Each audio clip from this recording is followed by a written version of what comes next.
First of all, James, welcome to Newsmax. It's good to see you. And for you to start on your first day, you've got your hands full. Well, any correspondent who shows up at the White House on any day in any administration, Sean, probably has his or her hands full. But thank you very much to you and Emma. It's great to join you. Yeah, it's good to have you here, too. So let's dive right into it. Biden's campaign promises, as you've seen, to get this pandemic under control. He's been quoted many times to shut down the virus. How is this planned out so far? Sean, if we were to measure on the basis of the president's job approval ratings, then he is not succeeding, or at least he is not being perceived among the electorate as succeeding.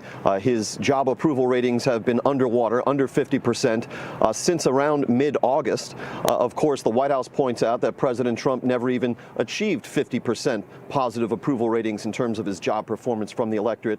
Nonetheless, it is true, as you mentioned, that back in July, President Biden declared independence from the virus. That, of course, was before the spread of the Omicron variant. And now he's in the position, as we saw yesterday, of literally pleading, the President of the United States pleading with the American public or those who are unvaccinated to move forward and get vaccinated. He said several times, please, please. That struck me as unusual for a chief executive. President Kennedy, for example, didn't say, please ask what you can do for your country. And to some eyes, it may appear that President Biden himself bears some measure, not perhaps a preponderant measure, but some measure of responsibility for the number of unvaccinated people, in the sense that the chief executive is supposed to be the persuader in chief. The chief executive has some impact on the American psychology. We see that with consumer confidence and other metrics. And so there is some degree to which the president here has failed as a salesman to persuade more segments of the unvaccinated population to go ahead and get vaccinated.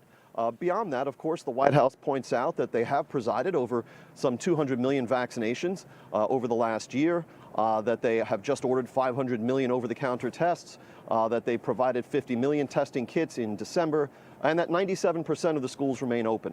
So it's a mixed record for sure, Sean.